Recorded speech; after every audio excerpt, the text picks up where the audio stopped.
Everybody. Welcome to this week's episode of World 1-1 podcast. Before we get started, I just want to make sure that to go through everything that usually we go through to check us out on our home at Podbean, world11.podbean.com. You can also find us on Spotify, iTunes, Google Play. You can also check out our YouTube channel where you can subscribe and make sure you hit the notification bell for any for notifications of any updated videos or drops of the podcast streams. Follow us here on our Twitch channel. Like us on Facebook and follow us on Twitter. And I think I got it all because I wrote it down, unlike Eddie or unlike Larry. So, But I couldn't remember Larry's name. No, I couldn't remember Larry's name because I'm freaking out because, as you can see, this week, Larry is not hosting because he had to take a break. So I am hosting. I am Kathy. It's good to see everybody. Joining me this week, I have Josh. Hello. And Dylan is back. How's it going? So, well, welcome back, guys. Like I said, I'm going to do my best. I kind of got thrown into the hosting duties kind of last minute, so it's like No. Not this podcast. Not on this podcast, we No. just wing it. No, We're professionals.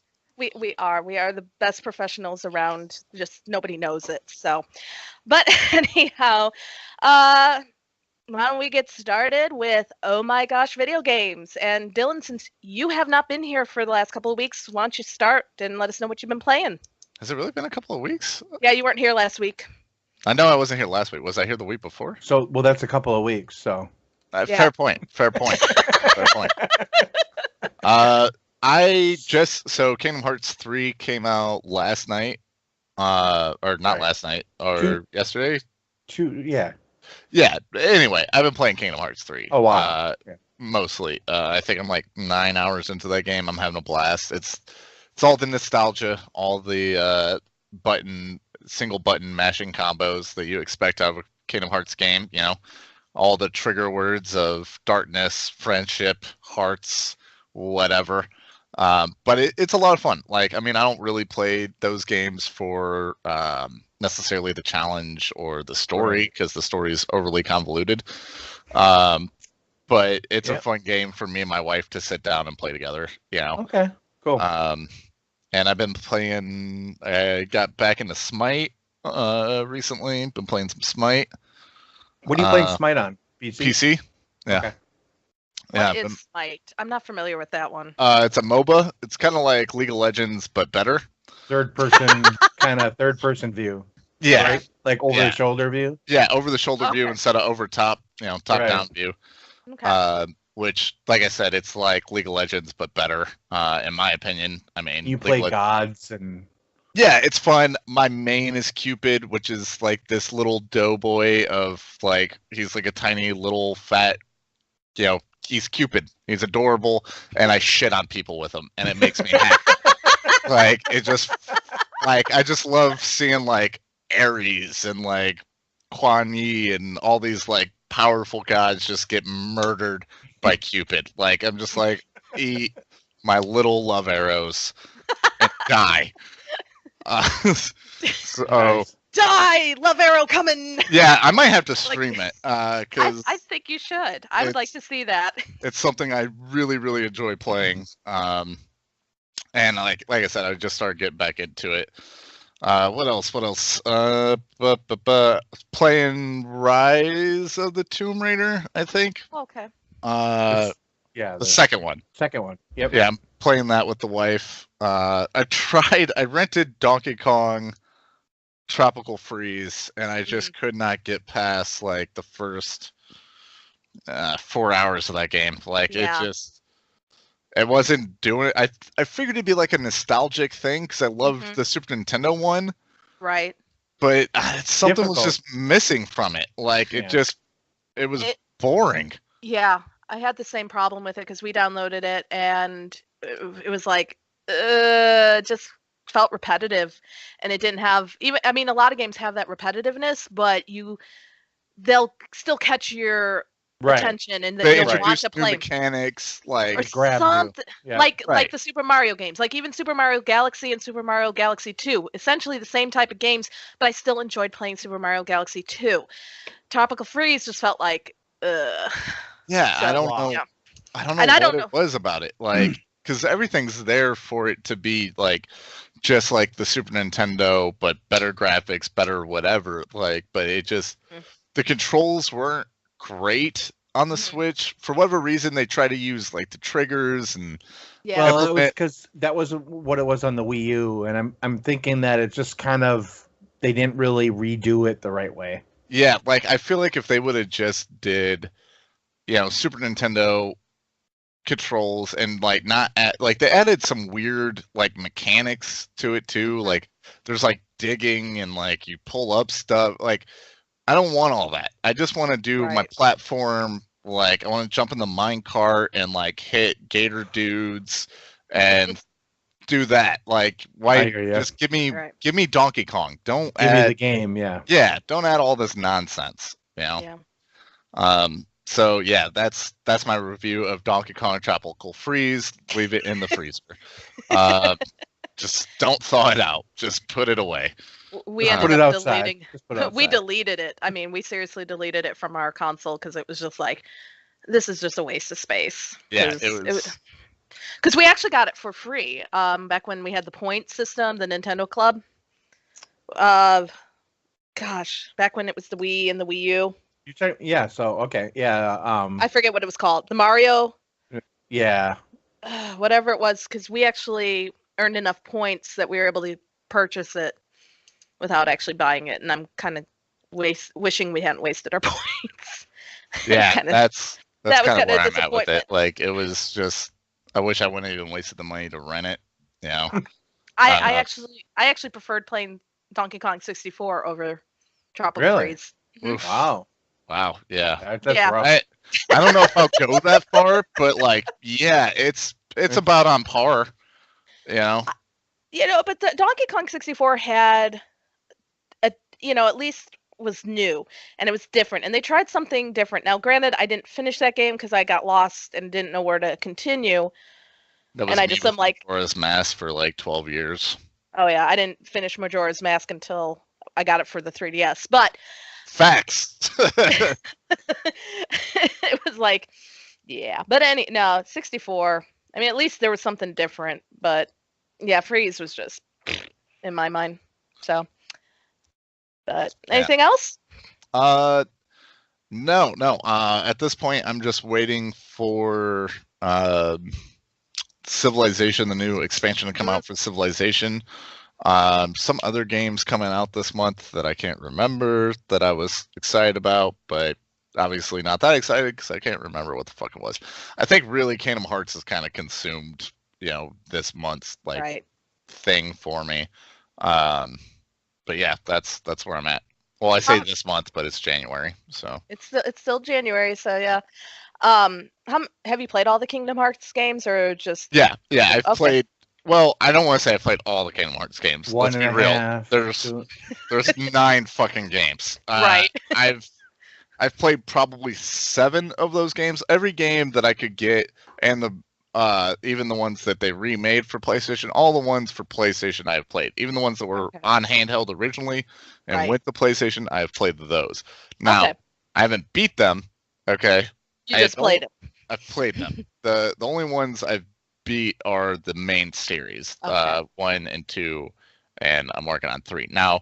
They're all main series games though. Like Right. if you Yeah. are thinking about getting into Kingdom Hearts, all of them count.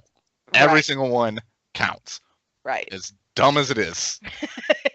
They all I've seen plenty of YouTube videos trying to figure out the whole Kingdom Hearts Yeah, they all saga. count. But I've only beaten 1 and 2. Actually, I don't even think I ever beat 2. I think it's like Final Fantasy X for me. Like I get to the end okay. and never beat it.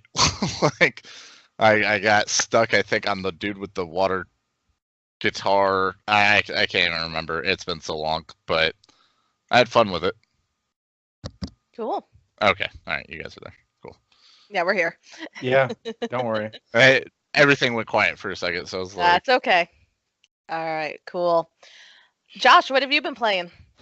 Haven't been playing too much. I got into Mario Kart 8 Deluxe again Oh, okay. for my Switch because my friend, whom I went to see in Nashville, he Mhm. bought a Switch after I left and took my Switch with me. So I think his kids, his kids needed the Switch. So Of course. yeah, so he bought that. Yeah, exactly. Thank God for children, right? So you can Right. buy Oh, yeah. stuff for yourself That and exactly. That's what I use do. it for them. Yep. So yeah, so we've been playing a lot of that. I mean, a lot of that. And then I bought him Hollow Knight, so I wanted to get kind of back into it, and so I can kind of like remember some of the stuff in it. So he's been playing that, and I've been kind of playing it too. So I've been kind of getting back into that. That's been pretty good. Cool. Let me think. Other than that, I haven't played too much because I was traveling and then working a lot this week. Unfortunately, I had to do adult things, which I don't like to do. I'd rather just be playing video games. But That's those, adult. yeah, I know. At least that's what I try to convince myself is that those are adult things to do to make myself feel Right. better. Right. I have lots of plans for this next week because I finally got my retro PC in that I sent to myself because it was in Sweet. Nashville. So, yep, I got it. So I'm going to hook it up tomorrow and hopefully get all that working. I got my Intellivision working, and I got it all hooked up. Oh, I gotta find ours. I know my dad has it somewhere. I So hope. I've only threw in one game just to make sure it worked, and that was that Backgammon or whatever, that really crappy version of it. So Not B-52 bomber. no, You I know. have that too. I didn't put that in though. I just wanted to see if it works, so I just turned it on to make sure it still worked. Because otherwise, why am I wasting time hooking this up? So I got that, and that was about it. So I wanted to ask, out of the Intellivision games, which one do you remember as being like your favorite that you like to play? I can't even remember. You know what? With those games, it's kind of like with the Atari. Like I used to put one game in, play for like sometimes a minute, sometimes for an hour, just pull it out, put another Yeah. one in. I honestly can't remember. I did like that B-52 bomber, believe it or not. I liked that a lot when I was a little Mhm. kid. But after I got rid of it, and I had to find I had to find it again. I was like, okay, I don't know if I'm going to find this game. What was that? There's a space game too. I can't remember. I used to play. Oh, Um, what did it look like? Was it? I'm going to try to look it up real quick to remember. Oh, geez, because there was a space game I liked to play. I had no clue what I was doing, but I Right. liked to play it. Or it was like Space Ace or something like that, or something Oh. like that. But there was some events. There was a Dungeons and Dragons game. There was a bunch of stuff for it that I used to like. I actually liked their bowling game. That's the one I remember playing a Oh lot. yeah, I have that. I do have that. Because I liked that version better than the bowling for the Atari because you had the different color balls, and I thought it looked better than what was on the Atari. So, but- Right. I think and Space, Frog Bog. was it Space Spartans? I used to play that a lot. But I mean, 'cause I the will always. cartridge actually talked. Remember, like if Oh yeah, I remember some of those. Yeah. See, yeah, we didn't have the. it had the voice synthesis in it. Yeah, we did not. We never got the add-on for that. Oh, 'cause- okay. But I do remember those because we had friends who had that. I remember wanting the ColecoVision. My dad's Yeah. like, "Nope, we're gonna stick with the Intellivision." I'm like, "Okay," but they got more games. I know, right? Well, until we got our Nintendo, and then that just changed everything. So. Right. That's exactly what happened with us. We got a Nintendo, and then this thing just went in basically the garbage. Kind of like overnight. That was the best Christmas ever. So cool. I remember when I got my very first Nintendo console. It was I think everybody was on PlayStation by then, but like we grew up like pretty poor, Right. and So did- my older brother lived with my grandmother, and they had money, and they shipped us for Christmas, a gift, and like my mom made us wait until Christmas, and we opened it up, and it was my older brother's used Super Nintendo, and Oh wow. all of his games, like, dude, I was fucking hype. Like I right. spent all day playing Super Mario All Stars, like just Mhm. just the nostalgia. It was Right. great. Yeah. That's something that's like almost lost today. Like Yeah. I don't like when you open up a new game or a new system, it's not that kind of magic anymore. Right. Yeah. Well, I think most of the time it's because, like I said, most of the stuff, the game's really just a download. Like Mhm. it's like it doesn't come with anything. It's just the disc. Mhm. I don't know. And like kids don't really, in It's my almost like opinion, expected. Yeah. really, yeah, they don't really Right. appreciate it because it's not new. Like growing up, like that technology, like I mean, the internet really wasn't a thing. Like No. I mean, it was there, but it wasn't what it is now. Oh, it Like, was there for you, Dylan? The internet was there for you? it was there in my. It wasn't there for me. It I was was gonna there. say, there I was want to say no- like middle school is when Okay. internet became like a bigger Right. thing. Right.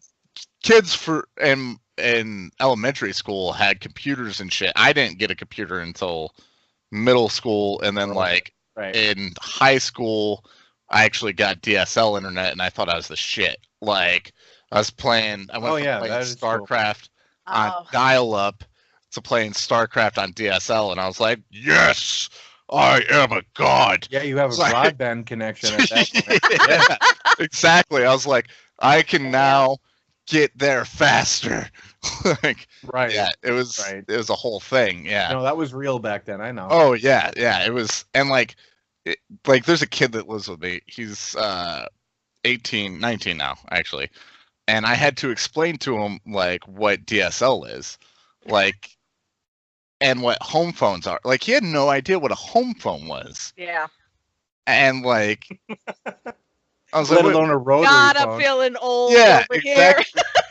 And I was like, yeah, dude, back in the day, you used to have to get internet through your phone line. He was like, what? Yeah, Like, dial up. Yeah. yeah, I was like, and like, you couldn't use your phone while you were on the internet, otherwise it would cut you off. He's like, why couldn't you use your phone? I was like, because it would cut off the internet. 'Cause He's the like, internet but, was coming on it. like, but your phone's not connected to your. I was like, no. Cell It phones used weren't a to be. thing. Cell Oh, phones, no. cell phones didn't exist. cell phones shit now? He was like, what? And I That's was like, why- yeah, dude. I I was like, know, if you want to it's- look at porn, okay, like, you better be damn sure nobody's in the house, all right? Because it's going to be like, everybody knows at 2 Oh, I a.m. used to what find you're an doing. old magazine in the woods, and I thought that was cool. Yes, exactly. That was my internet. I remember, like, looking at, like, it took me 2 minutes to pull up a picture, all right? It'd be like, eek! Oh my God. Come in line by line. Oh, I man. I didn't have really internet until I went to college, so I'm just the. I mean, I'm wait. I'm feeling old. Probably more. I don't know. How old are you guys? I will be 40 this year. I am 40. Okay, yeah. So I'm coming up on 28. So you guys God, got back 12 when- years on me. So But it's You know. amazing how the difference is just between 12 years, even 5 years. I mean, I Right. remember Yeah. where I was in grade school to or even in college. I'll use college as the perfect example. When I first went my freshman year of college, which was 1997, 98, to do email, I had to take a floppy disk, not the actual floppy, but like the hard disk, Right. insert it into the computer to do email. I Right. remember I had Doom on a floppy disk. I had Yeah. Doom on a floppy disk. I still within- have Doom on a floppy disk. By the time I was a senior, though, we were doing the email online. Microsoft Outlook was our Hmm. new service, so Right. you logged in online. 4 And years. Not Yeah. even like 3 years. It was Yeah. in 3 years. That's where we went, and that's how quick. It's amazing how Yeah, quick. I know, these it's I had a things- Hotmail. Yeah, I had a Hotmail account. Hey, It was my I very still first God, email. Hotmail. I still have a Hotmail account. Yeah, it was Jimmy with 2 I's. It was JIMII _Hendrix 69 At Ooh. hotmail.com. Yeah, that was cool, God, man. what is it? Never mind. I'm not even getting into the whole thing. Like, What is it? shit. I mean, really, It's a Catherine? teenage boy thing, is what it is, really. Oh, they still do it. If you watch my gameplays on Fortnite, a lot of the guys, if they can pick the numbers on their jerseys, a lot of them have 69, and they're like, oh, 69. I'm like, Yeah, yeah, whatever. Yeah, exactly. Grow Like, up. but but I was a 12-year-old kid, so I was like, oh, I'm Exactly. cool, Jimi_Hendrix, because Jimi Hendrix was the coolest dude to me back then, and then 69, of course, because Jimi Hendrix was already taken. So Right, of course. Yeah. Well, anything else you've been playing, Josh, or has that been it? No, really. I mean, it's been pretty lame. That's been it. At I've least been you've playing enjoying this something. stroll down memory lane, though. Oh, I know. I know. We should just I have am a gonna get into nostalgic more cast. things. Yeah, I'm well, gonna get into more things the next week or so because I do have. I'm gonna get into some more retro stuff, especially. So And we can go down retro lane then too, even more. So Right. cool. I should bring Chris, like the kid that lives with me, down at some point during one of these podcasts and just like have you guys tell him about technology. Like, just look at his. Back in my day, face. Sonny boy, Yeah, we had this and we didn't have that shit, and we no Like, had he didn't fancy know- fancy internet. He didn't know the internet, like the telephone lines. He thought that was like, just electricity. He was like, I just thought that's how people. that will be on next week's episode of World 1-1 as we take a trip down memory lane for Josh and Kathy to kind of explain to the youngins what we had and what you all are, missing Yeah. out. So, Mhm. all right. So anyhow, moving on. So now didn't play much. I've been dealing with some stuff, but obviously been playing Fortnite. So just trying to get through the season 8. We're almost done. 2 more weeks. Do you not like season 8? What about Doom? Or is it season 7? We're on season 7. Never mind. Sorry. 7 and wrapping it up, right? Do you Yeah, not like wrap it it, or like No, how does it compare to other seasons? Actually, this season was really great. It definitely was better than season 6. It's just now when we get towards the end of the season, there isn't much for me to do. We get to a point where I've met all the challenges. I'm just So it's like working- when you top level in WoW. Yeah, it's just It's waiting. just a loot grind. You're just waiting. Yeah. I mean, I don't mind it when the challenges come out, which come out on Thursdays. So tomorrow I'll hop on and I'll be playing till I get all the challenges done. And I'm trying to finish up my Battle Pass tiers, which I've got 4 or 6 more to go. And I'll get it done, but it's just now we're at that point of the season where it's like, okay, we're done. They're also starting to set up for season 8. As I said last week, they had the in-game event where they covered the island in snow. Now the snow is starting to melt, and it started last night. Ooh. And so I haven't been on since. I don't know if how far it's receded, Wish the but snow would melt. yeah, I know. I wish it would too. But summer is definitely coming back to the island, so it'll be interesting to see what the new thing is going to be. They've also they've started what was it? Trying to think. Yeah, they're just getting ready for season 8, and there starts to be clues as to what's coming up, but not quite sure yet. I got a question for you as a Fortnite fan. Like, are you a little concerned that now that Epic has its own store and they're kind of diversifying their focus, that maybe Fortnite will get less attention, much like Steam, like Valve did with Steam, and therefore now we don't have a Half-Life 3. Get Like- the money going, and they're just gonna stop. Right. They're going to focus less on their main money maker and start to focus on growing other parts of their business. And once they get that Epic Store more down, will it affect how and will it affect Fortnite? And do you, as a main player of Fortnite, worry about that or even think about it? No, that's good. Well, I've never thought about it, so this is a good question. If Epic's doing it right, they have divided up their work tasks, so they probably still have their Fortnite creators, because obviously they're still coming up with new ideas, new weapons, new skins at this point. Now, once the store takes off, will they have the same thing? I think so, but I think that's just with any game. There comes a point where a game peaks and Right. then it dies. Okay. Well, it may be peak again, kind of like what happens with Call of Duty. Well, I Right. look at Fortnite now at this point kind of in the same lens that I look at WoW. Right. WoW will always have its core player base. They're not going anywhere. No. You know, I think of it more like Minecraft, honestly. I think it's Minecraft took a long time to die out, but like Fortnite, I as don't long think as they keep, Minecraft's even dead. I mean, if you No, know Minecraft is younger still- kids, it's no, they're big not. with them. It's not dead, but it's not. It's not what it was. It's not what it Yeah, was. It's a Right. shadow. Yeah. You know, like I- because Minecraft definitely hit that high like Fortnite did, but Fortnite I think is more. Fortnite reminds me of when WoW became huge. Like Yeah. Right. when Right. WoW No, I hear you. shot up, it was that's all everybody was playing. Like all my friends in Right. high school, they were playing WoW.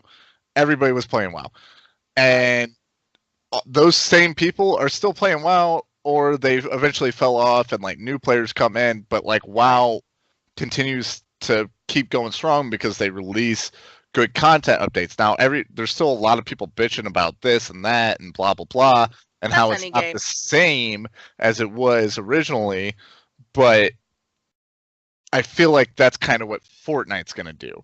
Like Fortnite's gonna be more or less like this. It's going to eventually plateau out, and then it's gonna spike and plateau, spike and plateau. Sure.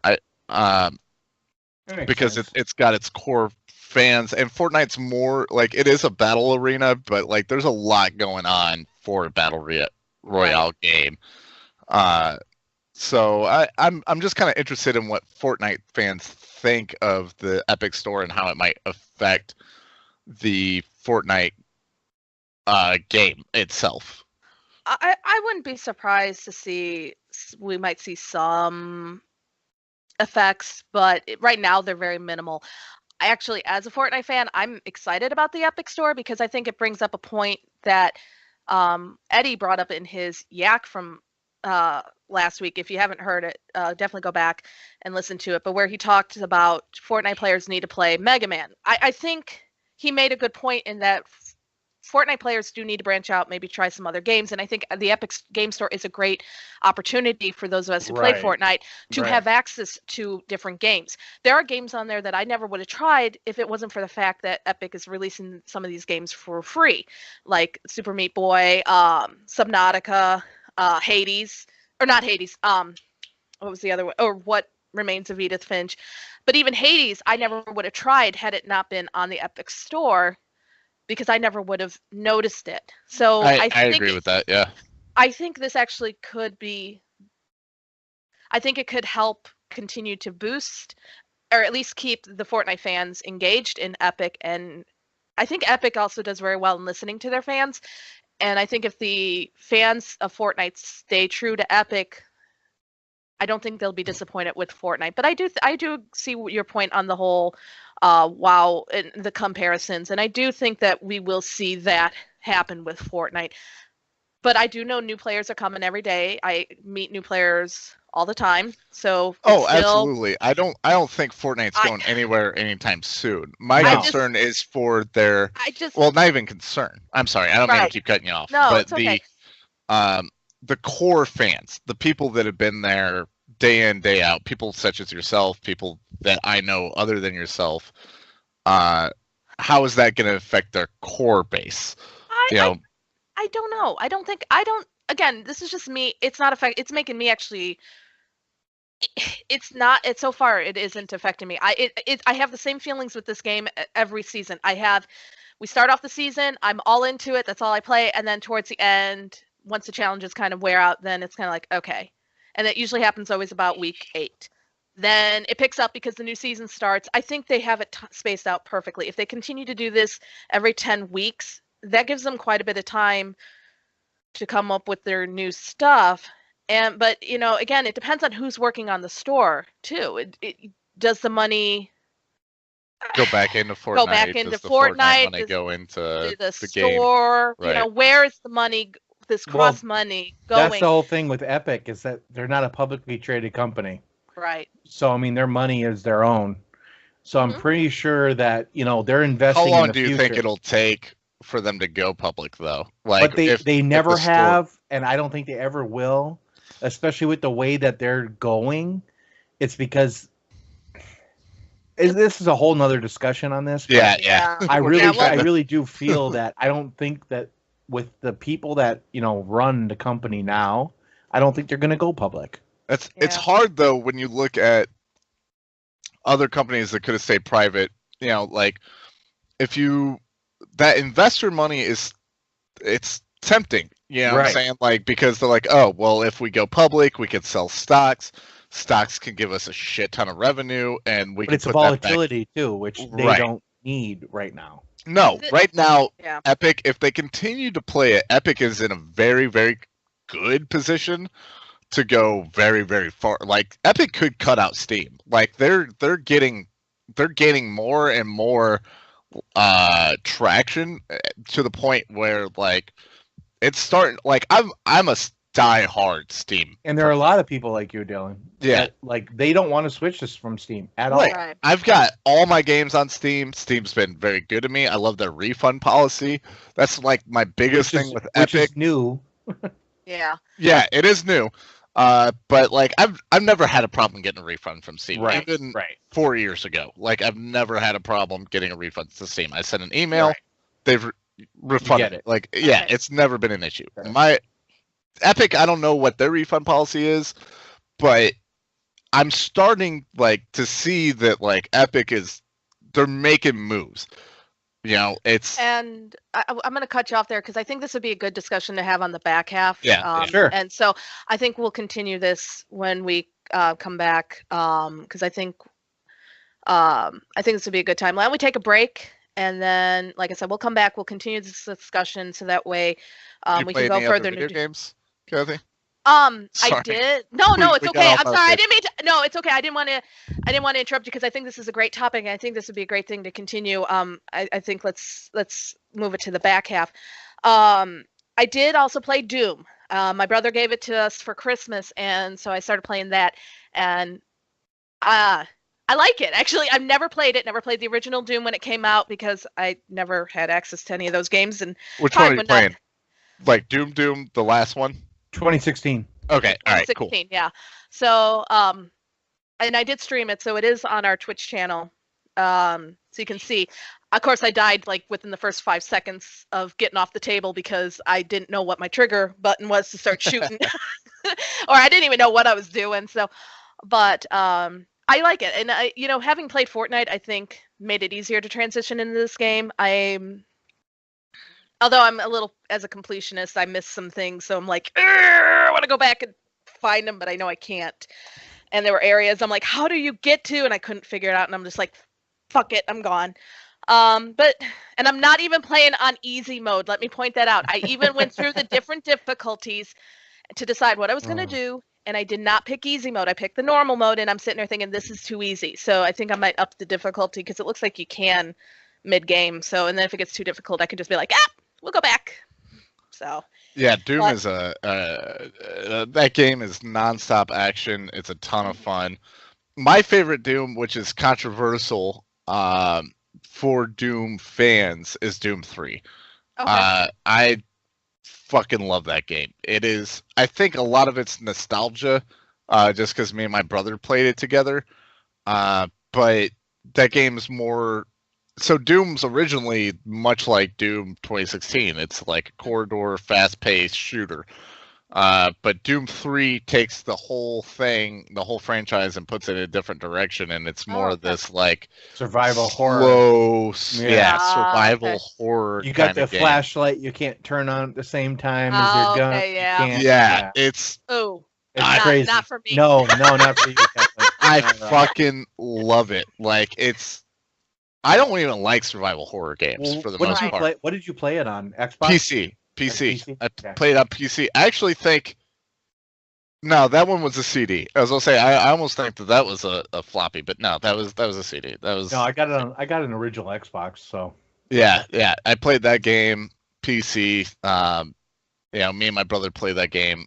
We beat it in one night. We stayed up, and we just played through it, and it was just this fucking heart pounding experience. Every time somebody died, we switched sitting down and playing it. The other person was standing right over shoulder. Like it was Right. It was awesome, you know. So that one will always be like a favorite to me. I love the 2016 Doom. I'm really looking forward to the next year's Doom.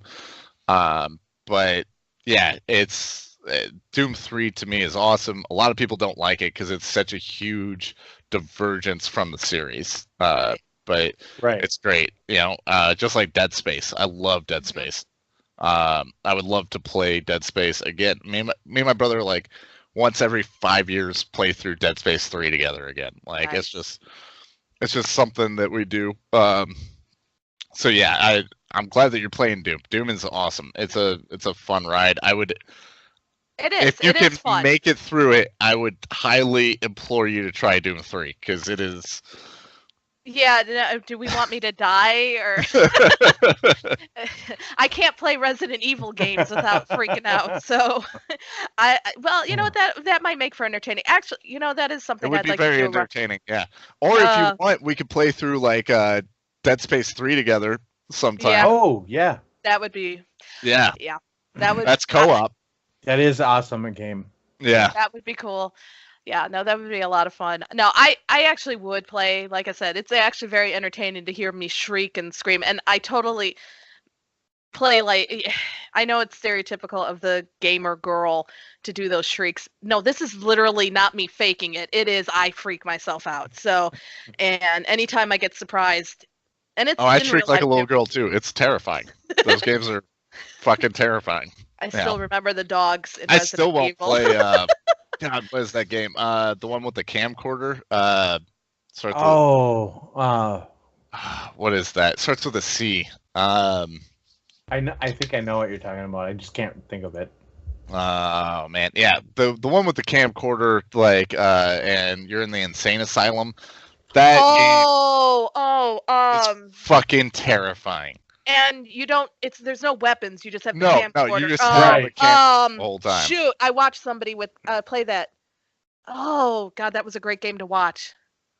Yeah, I can't remember what. I can't think of it. I thought it began with an F for some reason, but maybe No, not. I think it starts with a C. You're not But talking wait. about Outlast, are you? Yeah, it is Outlast. It starts with an O, I guess. Thought it started with a C. Yeah, Outlast. That's how scared you were, Dylan. That Yeah, you dude. only Yeah, saw half of the O. yeah. I just keep thinking of Contagion for whatever reason. That was in my mind. Okay. But yeah, that game is. You play a Outlast is journalist with a camcorder. Yeah, And yeah, you're like recording the events. You're not really there. Yeah. So- yeah. You're just that trying game- to find stuff, and then you're getting chased. And I got stuck in the basement, and I was like, "Fuck this! I'm not playing this game." I anymore. played I'm that game done." for like 10 minutes, and I was like, I'm out. Yeah, Yeah. I played it for like 3 hours. I got down to the basement. I was supposed to turn on a generator. I couldn't find it. These like dudes were chasing me. I was like, "Nah, I can't play this anymore. I'm done." Done. Good. I'm glad I'm not the only one.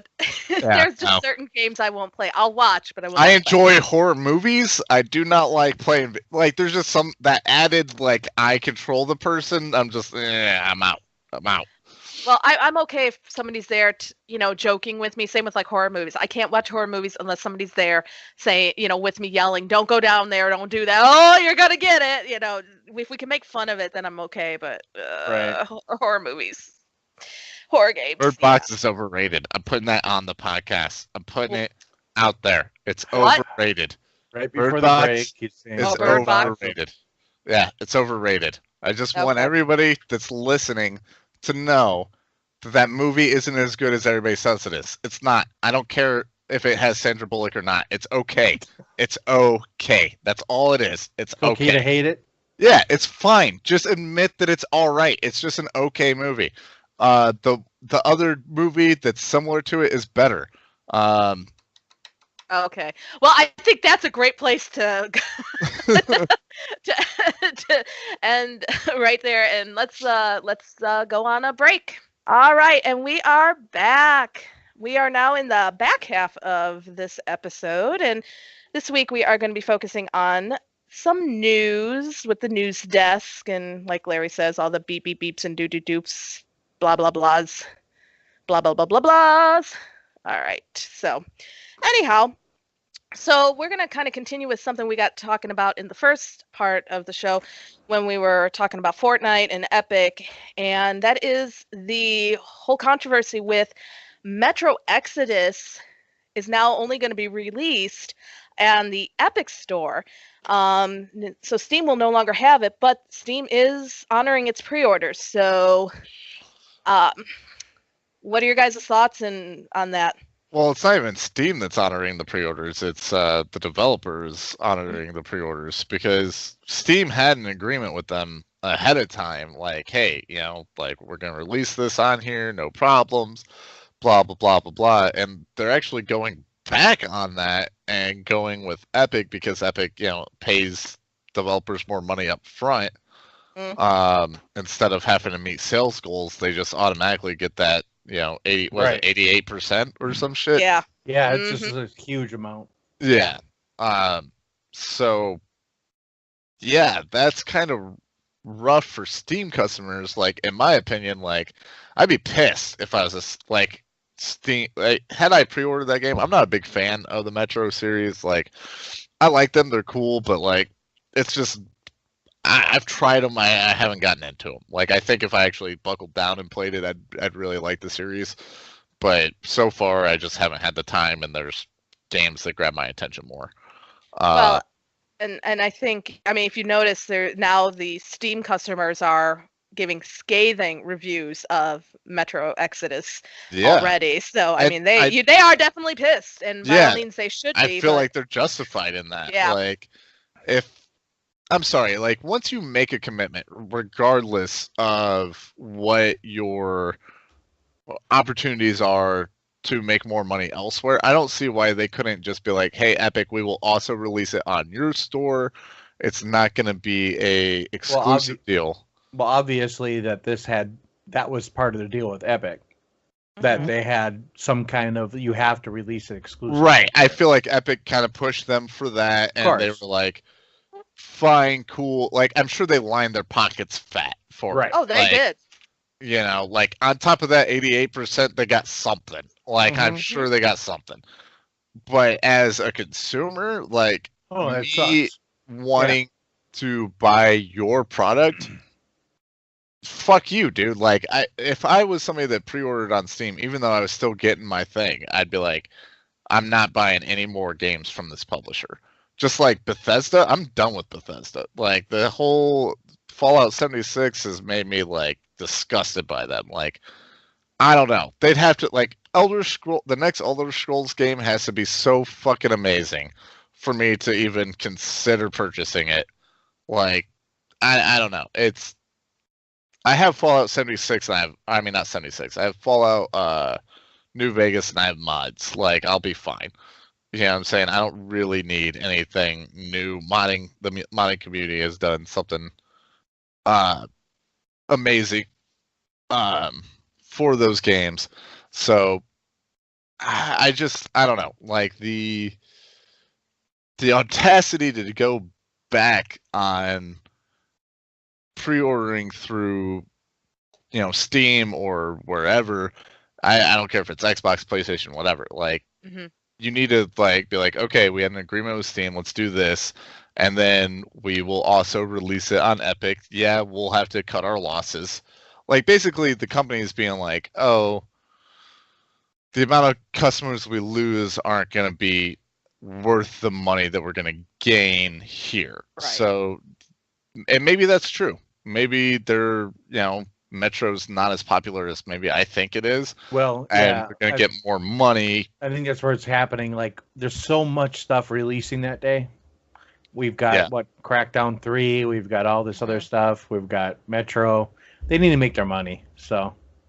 Yeah. So I mean, I get it from a business perspective. Like, I mean, if I'm the business, who gives a shit, right? Like, right. I want to make the money. If the customers are pissed, whatever, they'll forget about it. They're still going to get their game. They'll take it and they'll shut up. Right. But like, me personally, I don't know. I'd be like, that's it. I'm done. But it's not like there's a new Metro every year. They're probably banking on the customers going to forget about it. They're still going to get their game and they're going to be like, whatever. It's good. So I hear you. I'm kind of curious though. They talk about the amount of money, we're talking about the 88% revenue that they're going to get from their games. Kind of makes me wonder, how is Epic? I mean, yeah, the Fortnite money probably is going towards it, but that's really almost Well, they're unheard being of high. really choosy with their games, if you notice. Like, That is true. a lot yeah. of them are single player games. So Mhm. the single player games don't require servers to run them, Right. you Right. know, and all the games that they And to be are honest, too, multiplayer. I don't know. I'm sorry to cut you guys off, but No, I go don't ahead. really think that we know how much money it actually takes to run one of these stores. That's true. Like I what don't kind think of the bandwidth, upkeep- what kind of no, I don't think it's that much. I don't think it's that much, but I think like multiplayer games, like Valve has Exactly. its own Right. dedicated servers for Right. multiplayer games. Right. Hmm. Epic, so far, the only multiplayer games they have are Epic games. Right. So if they keep releasing single player games and letting that money build up, I mean, really, what's 12%? They're still making That's money true. on it, and they don't have to pay any upkeep on it. So fuck it. Like, what are they paying? Maybe 1% of that sale goes to upkeep. Yeah, If that- I have no idea. Yeah. You know, And they're picking like really high profile games. exactly. Mhm. They're being really, really smart with it. They're picking Yeah. single player, high profile games. They're not having to pay for servers. All the games that are multiplayer that may be coming will probably be running on Epic's engine.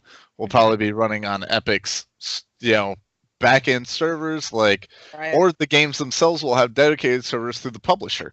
Right. It's hard to, 12% isn't that much, but hey, if you have 12% and you're not paying a lot of upkeep, hey, 10% ain't bad, Hmm. Now, whereas Valve has to pay for anti-cheat, they've got esports, they've got, Steam has its own, dedicated servers for games like CS:GO. There's a lot of going on that they're paying for because they grew, they blew up, and honestly, they haven't had competition really in the marketplace, so they didn't really need to cut those profits. Hmm. So, we'll see. Yeah, I'm out. I know that we kind of talked about this when Epic first said that they were releasing their store. Do you think Epic is going to be a competition for Steam? Now Or I do. is this now Oh, you yeah. do? Mhm. Now I I do. thought yeah. I thought this all along, and I just Mhm. know because that's what they're gunning for. They're gonna gun, and this is great for Steam. This should actually, the consumer should love this. Oh, I yeah. know that people hate change, and PC gamers extremely hate change. They don't want to be on the backside of anything. Right. But this is good for everybody because Well- it's going to force Valve to actually do something other than just maintain the store. Most Right. PC gamers that I know, including myself, I don't want just like GOG games, whatever. I don't want multiple launchers. You don't I want like 47 launchers. On Yeah, your- Exactly, I yeah. don't. I just want all my shit in one Mhm. spot. Yeah, but Yeah. realistically, that's not the way it's going to work. No, but Right. I Just like if I'm a console player, I don't have just one console. I have all three. a lot of people have one console. I though. know, but I'm just saying, if I want to play all the games, I have to have all three. Yeah, You know, true. But like, Steam for the if I longest want to play time Mega has Man, I had just need one. just PC. about everything. No, you you know, can use your PC. Yeah, PC. That's what I'm saying. PC. you can buy, Steam used to be able to get just about everything. You could I buy know. like obscure games online. Yeah, you're you right. know, but just about everything came through Steam. Right. I am excited that there's competition. I love competition. This is my thing going way back to 2K5, NFL 2K5 Right. versus Madden. Right. All right. Like each game delivered their own shit, but 2K5 was the better game, and then EA bought the NFL license and It's has over. made the same fucking game for 13 years. And And makes it's money bullshit. every year. And it makes Like- money every year. Yeah, I mean, I'm a sucker that buys it every year. I know, But I like, I gotta play an NFL. Like, I want it. Anyway, off topic, but it's the same thing. Like, yes, I'm excited that there's competition in the marketplace, but I just want like I don't want 13 different launchers. 2 I can live with. 3 I can live like I've already got Origin. I've already got Steam. Now I gotta get Epic. Like, and I don't really have to get Epic. What I'd really like to see Epic do, is take all this money that they're getting, all this beautiful, beautiful dollar bills, and bring back Unreal Tournament. I want Unreal Tournament. You want that in like a modern style? I want Unreal Tournament like Quake, but I want it to be Unreal Tournament, and I want like the 16v16 capture the flag craziness. I just don't think it's gonna happen, man. It's over. But it was beautiful, and I want I know. I know. Single tier. Yes, exactly. It's over. That it's 16 by 16 is done. Now it's like it's 100 versus whatever. Nothing. Yeah, it's just 1v1v1v1v. Right. Yeah. Right. But yeah, I really like I'd like to see them bring back Unreal Tournament in some form. It would be Unreal kind of cool to Tournament's get amazing. something like that again. Yeah, it was amazing. Even if it's like a free to play, like bullshit offshoot, not Yeah, like whatever. Fortnite. Yeah, exactly. Like Fortnite. But Fortnite's not a real game, as we have discussed on here. It's not a real before. game, but it makes real money. I don't It understand. it makes crazy real money. So, Yeah, Billions. that's what I'd like to see. I don't know. I just don't want a whole lot of things, but I am excited to see that competition is rising, mhm. and Steam is going to have to adapt. At this point, Right. Right. once they have got to do something. Metro, now they've just got like pantsed. Like they got their dick is out in the wind, and they've got to make adjustments. All right, like you can't have your dick free flowing. All right, you gotta. No, it's too cold. Yeah, It's you way- got to pull up those pants, or you're gonna get frostbite, and you're gonna lose your testicles. Is that what you want, Steve? Is that what you want? No, it's not. Fix it. All right. Right. They got to start making moves. They got to be more developer And friendly. my whole thing is too is Steam is not used to this. There's never No. been competition for them. No. No, GOG games, whatever. No, they're not competition. They're No. just whatever. But Yeah. this is going to be very interesting to see in the next 6 months. Yeah. I'm interested to see what moves. I think if Epic does it, Epic could fuck up.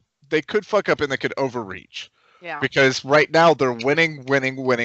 Everything they're doing is win. And they could overreach, and they could land a big deal with a big multiplayer game, and then not have the back services to support it, and fuck that up. But I don't think they're that dumb. But it's possible. It's happened No. before. It's Yeah. not completely out of the scope of things. They could overreach. If they're smart, they just keep landing big single player games. They just keep boom. You know what? If they could get Cyberpunk, Oh. that Man. would be Well, and that would actually fit Oh, their man. whole style. Exactly, it That would. would. Yeah, Oh It would man. fit. It lines so perfectly. If they could get Cyberpunk, Oh. And they will. then and they could keep it off of Steam, Oh man. Oh, I That- can see. yeah, that would create ripples. That would really be the Ooh. big dog. Because Metro's a big land, but it's not. It's not Cyberpunk. It's not. But maybe this is their way of trying to get to that, because maybe that's already in the works, and they know they have to prove that they can get some Exactly. people to move. Exactly. So if they this could, could be. right. Oh they man, I could wasn't be even. building up to the point where they land Cyberpunk, and if they land Cyberpunk and take it off of Steam, that's it, dude. Oh, Like they're man. gold from there. Then they just have to cruise. Oh God, I didn't even think about that, because that is a game I'm definitely looking forward to. And Everybody like, is. Well, It's Yeah, it's, it's next, like- it's amazing. next gen. We Yeah. got 2 years yet. yeah, I know, but damn. Oh, that's a good point. And I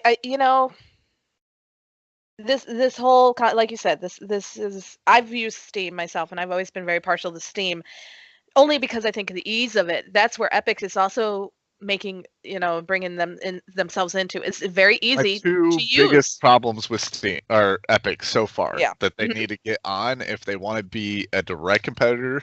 Get rid of Steam- Fortnite. No, No. no. I'm kidding. Include reviews. They don't have a review system set up yet. That's a problem. My biggest thing about Steam that I love is I read through like fucking 18 reviews before I purchase a game. Yes. All right. Mhm.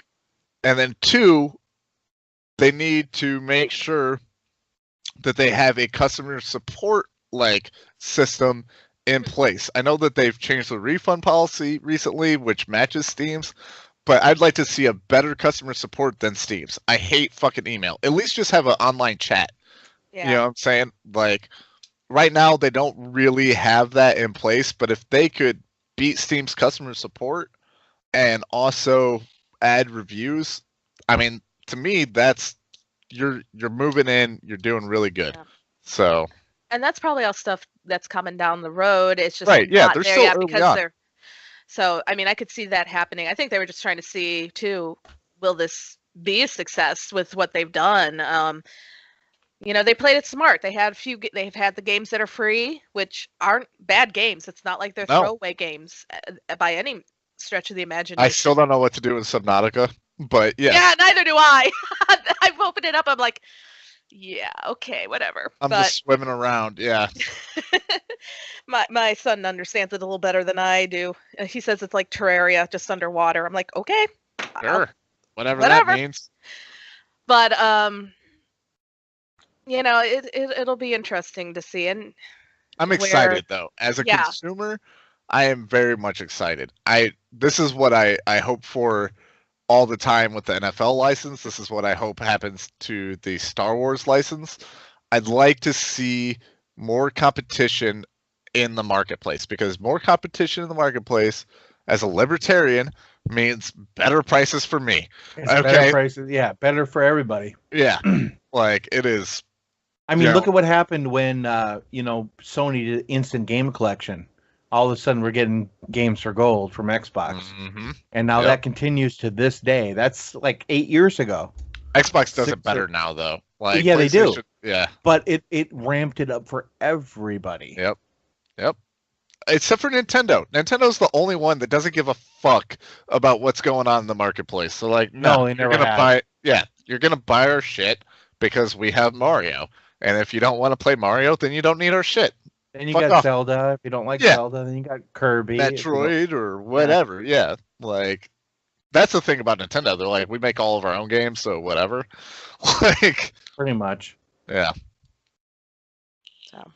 Well, I'm gonna switch. I mean, we're talking about the online stores, but we also saw in the news, our tried and true, for those who like the physical copies of games, go into the news with GameStop and how they're having some trouble even finding the financing to be able to sell their stores. So kind of wanted to move on to that and get your guys' opinions and thoughts on that. And Josh, if you don't mind starting, since you and I kind of grew up in the GameStop era, and I remember when know. it first came Funko out. Land. Sorry, The, EB the games. Funko Land era. Funko Land, yeah.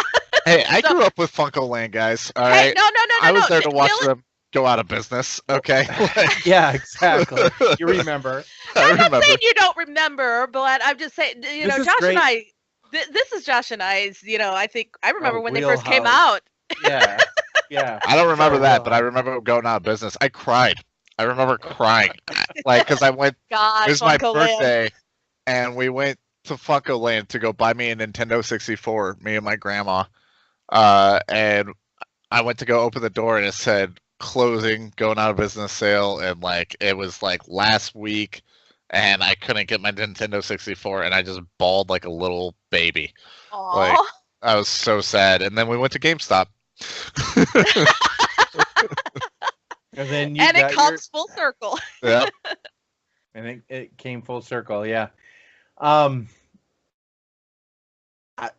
It doesn't mean I mean, right now it doesn't mean anything. Everything is kind of continuing as normal, Mhm. but we all know where this is heading, and this Oh, is yeah. heading to where they're devalued as a company. Their Mhm. stock has dropped like 25 or 30% or even more.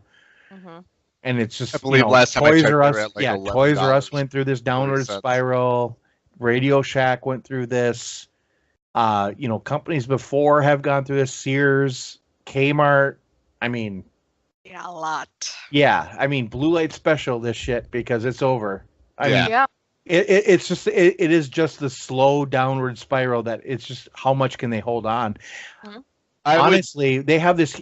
GameStop has something these other companies don't have. Oh, yep. oh, Hey, shit. hold up! I gotta change. Yep. Hey, Eddie, what's up? Hello. I did Hey. tell him to get in here if you guys didn't read that. No, No, I missed that. I've been keeping an eye on our chat. Had to block a few things. So, Eddie, how are This you? is a good one. We can take a short 2-minute break. Oh, I'm all set and moved over. So Oh, okay, good. I've got Oh. everything set up for. I just had to make, do a quick switch. So Oh, you're good then. I'm not that good because I apparently forgot to turn on my I turned on the wrong button, and for about maybe the first 2 minutes, nobody heard us. Wow. I gotta learn my. Hey, that's my- all right. We got to back up. It's I whatever. know. I gotta get better at this. Eddie's Oh, good yeah. at this. Eddie is as unique in impact on this topic though, because Yeah. he worked for a company that is now not here. What happened? I mean, what? Well, not what happened. I'm No, sorry. we're talking about GameStop right now. We're talking about I also GameStop. work for a company that's now not here. Right. We're talking So, about Eddie, just- GameStop and how they abandoned their, trying to sell. Yeah. So I think the thing about it is that I don't. It's kind of weird that they're trying to sell their company because GameStop is important to the gaming community, and I think, and this is gonna sound kind of weird. I know a lot of people like to blame GameStop for its policies and stuff, but we as a gaming community, when we were buying games and trading them in and stuff, we got to understand the business aspect. If you're giving a company $60 at the time that the game comes out, don't expect to get that $60 back. You're going to get it lesser. They have to make a profit to make up for another Right. sale of that same game. Now, don't forget, ever since Xbox 360 came out, there always have been digital sales, and people could have went the digital route, but because people sometimes don't trust putting their credit cards in, the way some of the point systems were going for systems, people were still buying physical. Now, what I think with GameStop is that there's no other store that's dedicated to gaming like GameStop, meaning that there's no other place that you could go in and trade games to get something else, or to find rare games or get exclusive games that other stores don't sell. There's a lot of Japanese RPGs on PlayStation 3 and PlayStation 4 that only GameStop sells, and you have to go there to get it. You won't see Yakuza Kiwami at Target, and if you do, you're lucky to even see that reach and carry it, because Sega doesn't send all their games to different stores. So I think with GameStop, I think they're important. I think people were treating GameStop like it's a library, going in, trading their games in to get something else and make it feel like a rental, because they could do that unlimited times, as long as you put in some extra money or you know what you're getting back. Now, I have always said this, is that it's important for you to keep a strong library.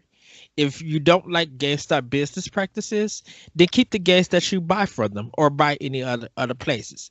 If you want to sell them, it's called having a garage sale. Yeah.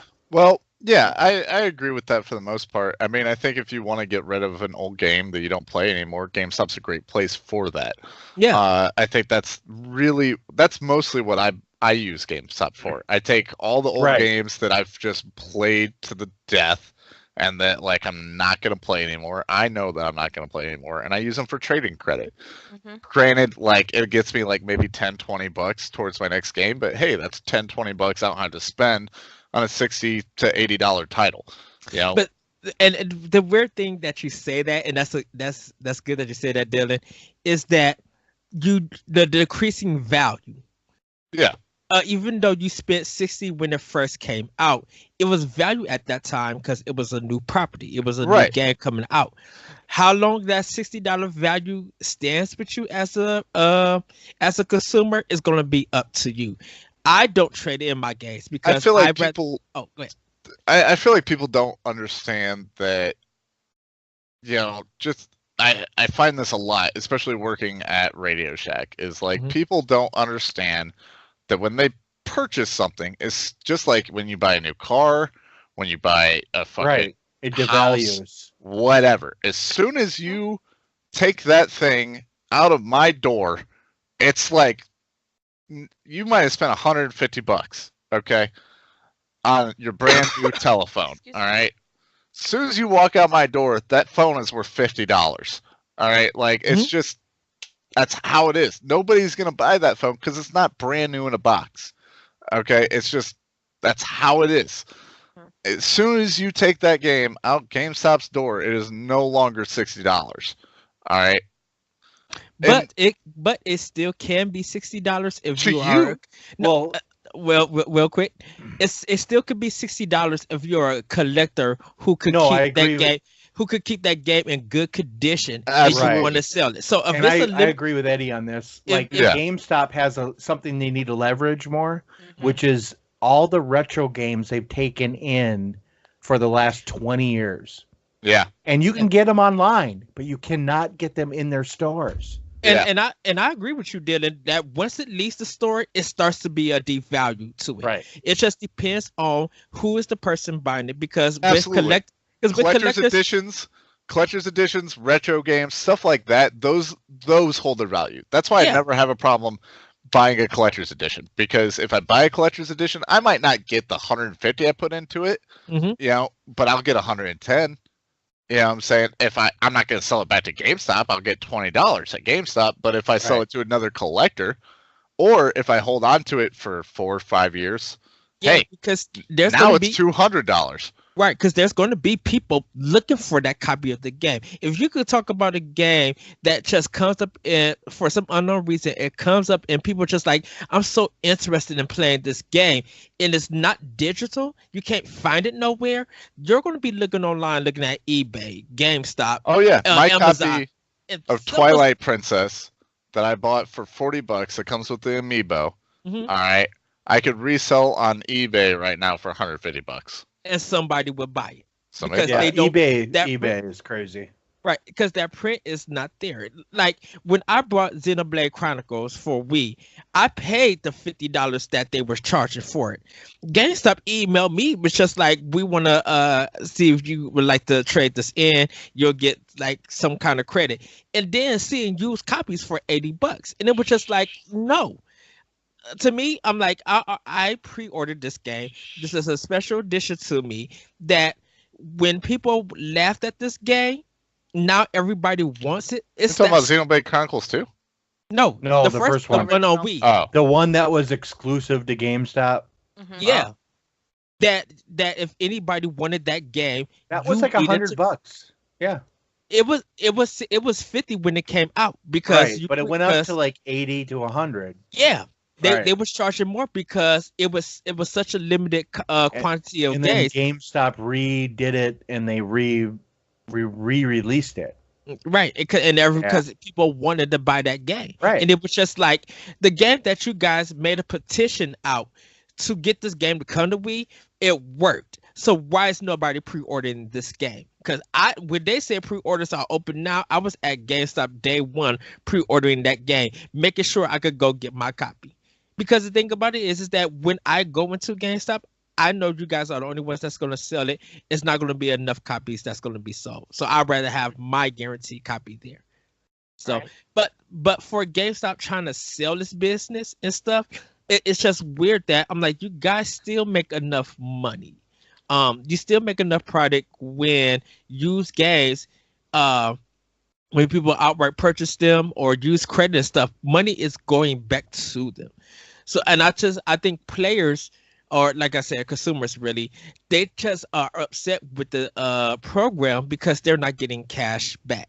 Like when the guy who trashed GameStop because of what he did, I think it was Fallout 76, he was trying to trade in. Oh yeah.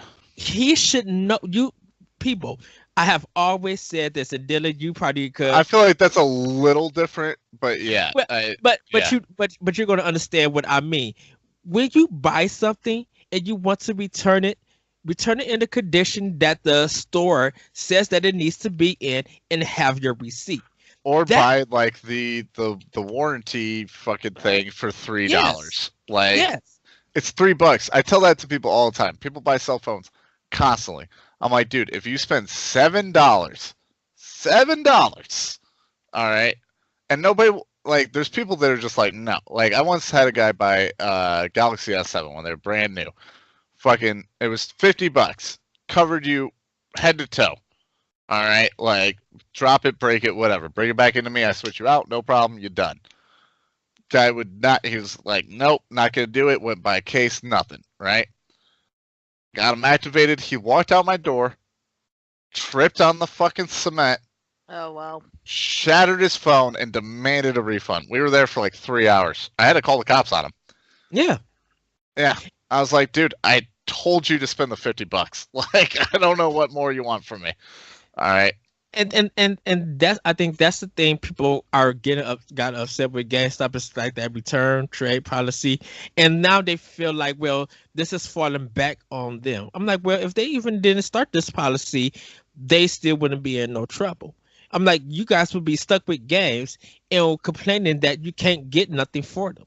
Like, how many people Yeah. are trying to have garage sales or sell it on Amazon and stuff? Not many people are doing it. And when you buy used games, you're risking that game being scratched, that game being cracked, or that game not working at all because yeah. you're buying someone else's copy I who think played the game for a number of known times. I think GameStop's problems are a little bit bigger than their policies.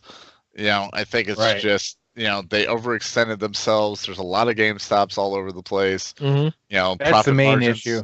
Yeah, It's profit labor. margins Yeah. aren't that great. You know, they deal with used games, and in a digital market where things are getting more and more digital, because digital's cheaper. Let's face it, a lot of the times you can buy the same game digitally, one, for cheaper, and two, faster. You can have it and you don't have to drive anywhere. And convenience convenience will kill you. Well, convenience maybe, but it depends on licensing. We all had this discussion before. It depends on licensing. It depends on how much that system has in terabyte and stuff. And if you're going to spend $80 plus some dollars to have the highest terabyte, if you're going to go all digital, don't forget games are 45 plus gigabytes and up if you're playing it on Xbox One or PS4. Definitely on Xbox X, if it's 100 gigabytes for all this other stuff, you're Yeah. gonna have to spend around $200 some dollars or catch a good sale to get a 5 or 6 gigabyte. A lot of people though, such as myself, like, you know, you can spend, you know, $50, $100 on a 4 terabyte hard drive and just switch it out and just be done with it. You know, 4 terabytes gets you far away, man. It gets you a long way. And a lot of those games you don't need to be stored on your hard drive. You can just, you know, digital download, have it in the cloud. Yeah, there's a lot of workarounds to that nowadays. Like, it's hard for people to be wanting to go physical, you know, especially like where I live. It's fucking cold. It is cold. I don't want to drive to GameStop at midnight and negative 40 degrees to go pick up Kingdom Hearts 3 when I can have it at midnight from the comfort of my own home and my jams. Yeah, and if you and it depends if, like I said, you want physical or digital. You just gotta balance out. If you're going to do all digital, make sure you at least spend the money to get a higher external hard drive. That's all I'm saying for that. Right. If you still want the collector's edition because you don't want to deal with licensing and stuff, you just want to be able to put it in, you can do that too. It's up to you. They're gonna still make their money anyway. So. Oh yeah, for sure. Yeah, like but- like I said, it's Yeah. GameStop's problems are bigger than that, I think, but I think GameStop would be smart to go, like Larry said, into retro and embrace that fucking retro culture that's out there, Mhm. because it's hard to find a physical store that can like has anything retro. One and two, they need to shrink their size a little bit, and I think GameStop could potentially come back out of this. But as of right now, they're just going further deeper in the hole. They should maybe release like a digital online store that's not just like shipped to you, but like they could partner with Steam, they could partner with Epic, they could partner with Xbox.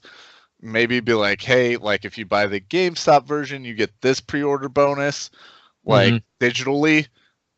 There's a lot of things that they could do that to help their not business. exactly. They're just not being business smart. The size thing, and I know where we going from this. The size thing, and this is my last part. Is I don't think the size thing is a problem. It's just that I think people turn in too many games, and if they're going to do if they're going to fix the size thing, they're going to have to limit how many trade-ins can happen for a particular game. Because if you're everybody trying to trade in Madden, I'll be like, I'm sorry, only can take 15 copies in this all field. You have to take it somewhere else. People might have a problem with that, but I'm like, if they got to deal with the size, Hey, they're gonna have to. They're gonna have to limit. Yeah, they're gonna have to limit the trade-in copies. I don't know if that's. I've worked for GameStop for about 2 years. I don't know that that's necessarily a problem. Like, yeah, you do get your Madden turnaround, but like, thing is, you put that shit on sale for $20. People come in and buy it. Like, we were almost always out of stock on last year's Madden because people come in and buy last year's Madden for $20, and that's just what they do. They don't buy the new Madden.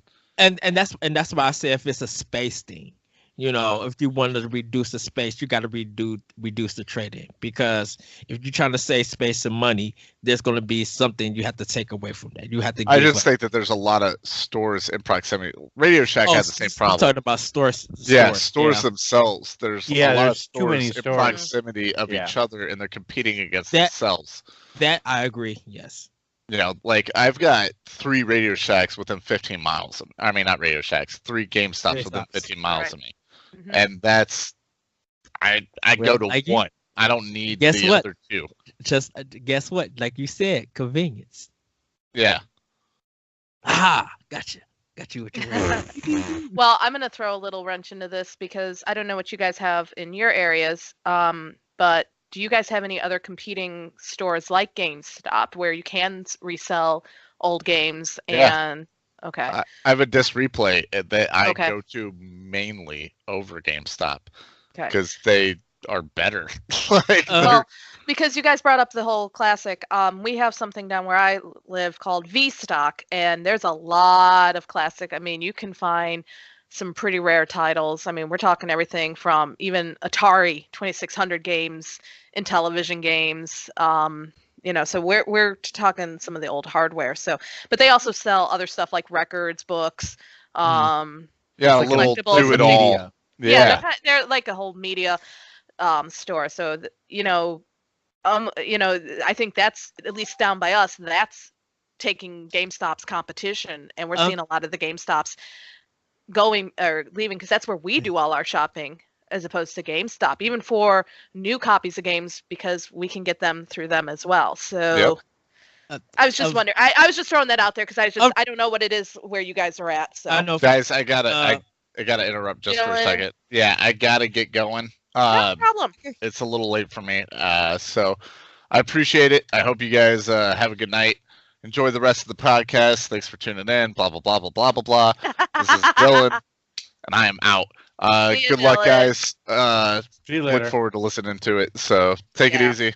No, thanks, Dylan. Sorry to keep you later than you needed. No, it's no problem. I had a lot of fun, but I gotta get out of here. So take it easy, guys. Have a good night. Yep. Good night. For me, ours is like an hour away. Only place I know is like in Bolingbrook, where Galloping Ghost is. It's like an arcade thing. I think might be some comic book shops that do it. A lot of the retro stuff in my area is not to be found. Like, I haven't even got the chance to see any garage sales or go see the Salvation Army and stuff like that. So for retro, I really don't have a place close to me. Right. I think since we got all kind of like the Sega Genesis and Atari Classics and stuff that's like at a toy store, like or at Target and stuff, I think that kind of fits the need. And I think whatever classic is on one of the consoles or PC, whoever is into them, they'll buy them there. So we don't have just a play space to go get the physical stuff. I know when they do conventions and stuff, like comic conventions, some people will bring some retro stuff and people could go there and buy it. Okay. Cool. Eddie, I'm glad you got to join us. I don't mind backtracking a little bit because we didn't get to hear what you're playing. I'd like to hear what games you've been playing since you didn't get to tell us what you've been playing this week. It's I have it in my Yoshi Yak. It's in there. Oh, okay. So all right. So we'll go there. We'll leave it since you have it in your yak. So, well, we weren't expecting you to join us, but let's go back to the real issue. Hold on. I'll do a quick rundown. For Switch, playing Fire Emblem Warriors and Guacamelee 2. For PS4, playing Secret of Mana.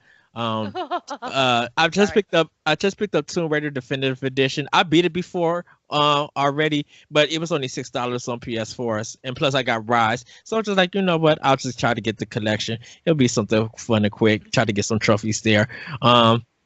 Telsa versus Lovecraft. I've been playing on it. About to get ready to replay Uncharted: The Lost Legacy. Really love that DLC. Like I said, I think it's still better than Uncharted 4.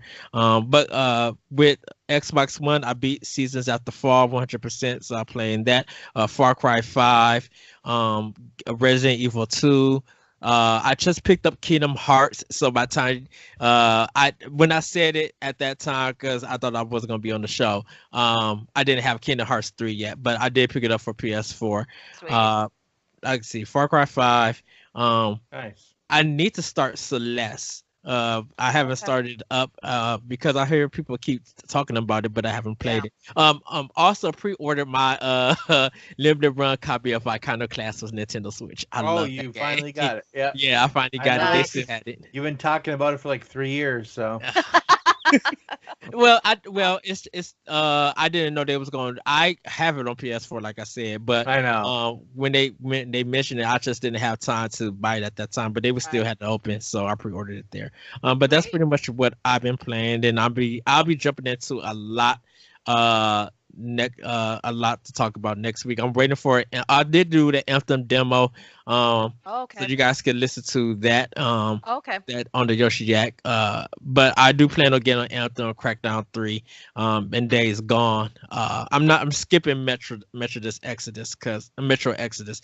I cannot understand the first 2 games. I'm like, this is just bad in game. Really? Yes. Gosh, I love those games so much. They are a disaster in design because I'm just like, they're just good. They're just good games. They're decent for people. You gotta love like old school sci-fi to really love those games. You know what? It's not. Let me tell you, it's not the story or anything. I think it's the combat and some of the wonky controls. And I'm just like, it's. I don't know. I hear you. It is different. It is different. So. Yeah.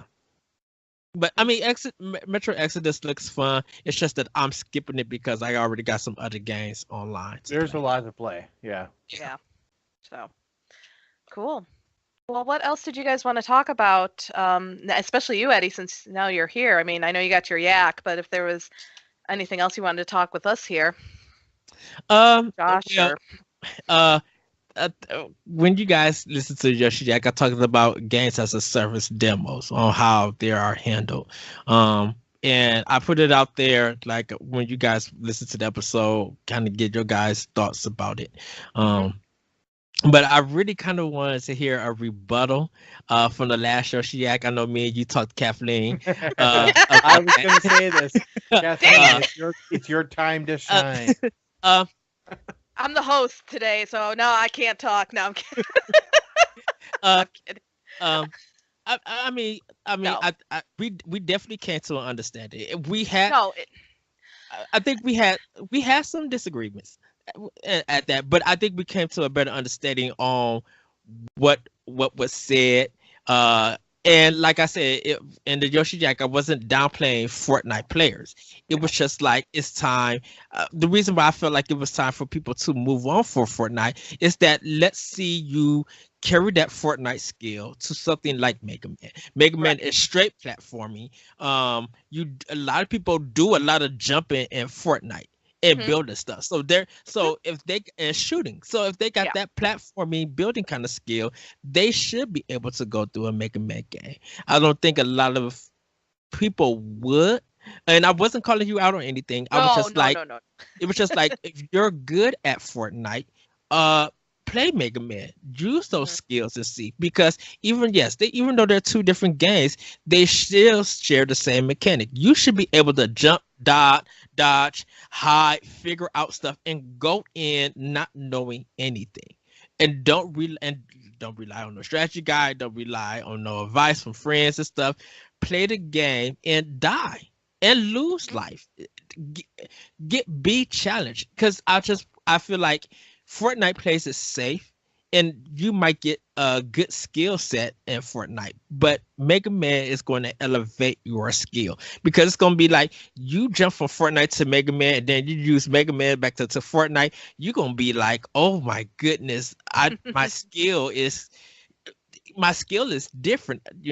It's my feeling and memorization is there, but I'm just like, my skill is different. I'm able to really build stuff, move, jump around, shoot, know what weapon works well against players. Because if you're trying to, like, I would never have no one tutor me in Fortnite.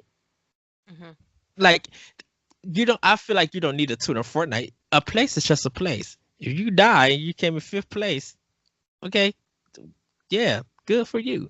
But if you die, if you spent 45 minutes trying to get through one level of Mega Man and you literally beat the boss with 2 bars of energy, you feel like you really accomplished something, don't you? I think it depends on what you're going in with the game, though, and this is where I mean, again, for our listeners, I listened to Eddie's yak from last episode. And if you haven't listened to it, I definitely recommend listening to the episode. Listen to that section, especially because even though there's some things that I disagree with Eddie about, there was a lot that I could see where he was coming. But we did talk about it in the cast chat. But I think you brought up a good point. And here's where I really think the point is. And we kind of touched on this. Joshua will tell you, we kind of touched on this when we were talking about the Epic Store. I do agree with you. I do think people need to branch out and not play the same games all the time. And I think this is where Epic, and where I was going with it, was having the Epic Store was helping those Fortnite players see other games. Yeah. Mega Man is definitely unique. And having grown up in the age of Nintendo, Atari, all that, Mega Man is one of those games I played a long time ago. It definitely, I don't necessarily agree that if you can play Fortnite, you can play Mega Man. Only because it is a different mechanic. There's a little bit difference to the timing. There is also learning the button response. But there is that challenge, and I do agree with you that when you go through and accomplish beating that level, beating that boss, after trying to figure out what weapon to use, what the strategy is, timing those jumps. I mean, there is a way to play those games and hit every jump perfectly because of the patterns that are within those levels. The thing I think I took the most away from it, though, was why does the Fortnite players have to be the ones to make that jump? The Fortnite players are playing it because they enjoyed the game. They like the community. They like the same. How come we're not bringing this up to get people who play nothing but Red Dead Redemption 2? Why, I played Skyrim for nothing but a year and a half, and that was the only game. So it was kind of like, wait a minute, are we just looking at Fortnite players, or is this everybody who just focuses on one game, like World of Warcraft, League of Legends? I actually could explain that, or say that. I taught everybody that I tell who plays Dark Souls, who's a soul game, I always tell them go play Ghosts and Goblins. Ghouls and Goblins. Oh, God. Sorry. Really? Anyone who is into action games like Bayonetta and stuff, go play Ninja Gaiden go play some of the stuff that form these things. And it's more to elevate your skill. It's not Okay. saying that you need to play something different, because if you stay on one game for so many years for a certain time period, you'll never grow. You'll never allow your skills to grow. Right. Okay. And so, reason why it might feel like I picked on Fortnite players, I was just like, okay, the skill that you got from Fortnite, try it with Mega Man, because Mega Man is popular and one of the most challenging games that people are going to look at and be like, I'm not about to play this, and then get their tail beat. And if you're someone who's into competition, never giving up, Mega Man is a great game It is for a you great game. never to give up. Yeah. Because if it forces you to give up, that means that it shows where your level of acceptance of gaming is. Okay. You're not going to give up in Fortnite because it's easier. You're playing with random people, but you shouldn't be able to give up on a game that's 30 some years old. You should be able to run through Mega Man do an hour or so, but it should be enjoyment and be successful. Like I feel like in Fortnite, you do earn your winners, and it's a great feeling. In Mega Man, when you do win, it's a greater feeling. Yeah. Because it would be like, okay, I beat this old game, and Nick kicked my tail. Like, Sorry, like, I'm just thinking of all those years of playing all those games. and I played Ghosts and Goblins. I played Ninja Gaiden. That's why I played Devil May Cry. That's why I played Bloodborne or Neo. You know, I played a lot of like first person shooters. So I played a game called Gangsta Town on Sega Master System. That helped me be able to play House of the Dead. Okay. I played Outrun, and that helps me play Forza Horizon. Like, I played a lot. Of course, I'm older. I played a lot of games throughout a lot of generations. And now that there are old games that are available for people to play, the new modern players who have that new modern skill should be able to handle and see why these older games have made our skills better and somewhat unique. Not saying that these new games can't do it, but these new games have a safety net for you that the old games didn't have. Right. You want to see the ending of Rygar or Bionic Commando, you had to play that whole game without no codes, without no autosave. Yeah. I could run through Contra without doing the Konami code. My hat's off to you. That one I never could do. not many people could do that. But if they're Talk playing about a game I want. I'm telling you, that is the one I'm like dying to have come back out. exactly, and That I don't one. know, and anyhow. I don't know why they're Konami. The Konami keeps That's a bringing whole out other topic. Konami keeps bringing out Super C, and I want Contra. I know. We all want it.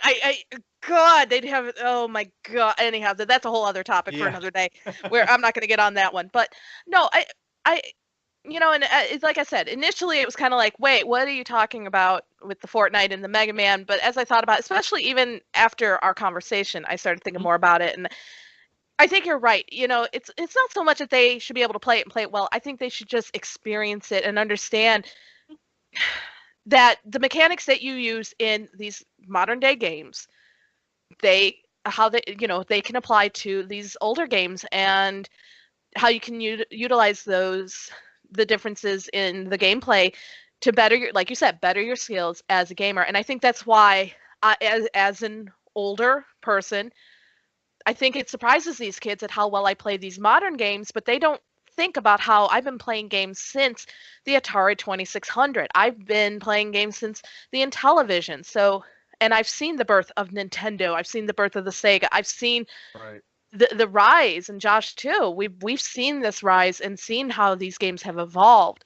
So we're working kind of in reverse. So to be able to tell somebody, go back and try this. I mean, I've seen the teens play Mega Man. If it's on YouTube, the video where they kind of like, they get through the first part and they're like, they go up the stairs, they're like, I'm done, and it's like, oh no, I'm not. Right. and I have, me and my friends, we had a spoiler cast about God of War and then how everybody loves the narrative and all this stuff. And I'm just like, so you guys are finding out what narrative is, but you still won't play Heavy Rain. Oh yeah. if you want narrative, if you want a big game. I was keeping it literally Sony, because I was just like, you go back to Final Fantasy 3, as goofy as Suplex in the Trade is, there is some crazy and dark stuff in that game. Yeah. There is, yes. That game is. And it's just like, you guys are acting like narrative is the big thing in this presentation. I'm just like, but there's been other games that have been talked about that has narrative and that has done presentation. And as gamers, or a few of us, we do not give that game that some of these older games the credit. Yeah. I was talking about Titanfall 2. How I think that is one of the best first-person shooters aside from Metroid Prime. I feel like Metroid Prime is a first-person adventure game. I love the shooter and the story. If you want to find it, you can. But I feel like the best first-person shooter in the story that I got is in Titanfall 2. You feel for your characters, you feel for your Titan, what the level layout and everything, and the presentation is, all of that is so good. And if you want to get into narrative and presentation, and you think God of War is the best, and I keep saying Heavy Rain, it's just like, you go through Heavy Rain, and yes, it's a quick time event thing, but you go in the story and how you feel morally. You as a parent, how do you feel about losing your son in a mall? How scary that is. What sacrifices are you going to do? All of that stuff that's in Heavy Rain tells a deeper and meaningful narrative than what God of War does. And I not just feel like, if you're gonna enjoy narrative, here's some games on the PlayStation systems that you guys should go check out. I've always said that. And if people were just like, why do you feel this way? Why can't there be some games that could just stand out? The same thing I said to them. I'm just like, why is Spider-Man a great game? Is it because Insomniac did it, or Spider-Man has been one of the best games one of the best series that you play? Because my thing is, if I look into your library and Spider-Man from Insomniac is the only Spider-Man you got, and you don't have none from the Activision games or from the GameCube PS2 games, that means you avoided comic book games, not talking about Batman, but the Spider-Man games. And because Insomniac touched it, and it's a well-known company, you love Insomniac, that's why Spider-Man is big. So what happened to all the other 18 Spider-Man games that came out? Because you weren't talking about them or buying them. Right. So I sometimes come that way. Sometimes when I discuss games, like, if you're going to try this, then you should be able to try this. And that's all. It's not to make nobody upset. It's not to hurt nobody's feelings. My friends tell me, because I get on Bloodborne and I tell them Gula Ghost. But guess what? I own Bloodborne, and I do play it from time to time. I feel like Neo is better than Bloodborne. Everybody who thought Monster Hunter World is the best thing, I was like, that's great. But this has been on the Nintendo system, and it's been selling well in Japan. Where have you been at? Because don't forget, when the 3DS came out with that special Monster Hunter World game, 3DS, people were in line buying it. People were buying Monster Hunter 4 with ease. It just jumped into the series. So it's just, and that's and it's just that kind of thing. It's just like, sometimes if you're going to look at one thing, at least take in consideration of some other things that came before it that have done it better, or that have made, build it up. I'm not knocking Dark Soul players, like I said, but I'm just like, go back, play Ghouls and Ghosts. If you recommend a game to me that's on console, not PC, I love you PC players, but I can't do it. But if that game is on console, I'll go play it. I'll buy it. I'll go to GameStop once again and find a used copy, or I'll buy it digitally, and I will play it and give you my experience. Sure. So yeah, go ahead. No, sorry, I didn't mean to cut you off. So that's why I said, Josh, I'm not knocking Metro Exodus or anything, but like I said, it was just like, if Metro Exodus plays like the other Metro games, I have a part to play with my friend Corey, and we went through Metro I think 2041, or I think is that 2-pack one that came on PS4. Yeah, the Redux or whatever. Yeah, we were lost. You can find it on YouTube. Just put in Pilot Play Metro Redux, and you would be like, "What in the way?" And you might be mad at us because we were just like, It's okay. we don't understand the game. But I brought it. I physically will go back and play it and learn the game. That's how I am.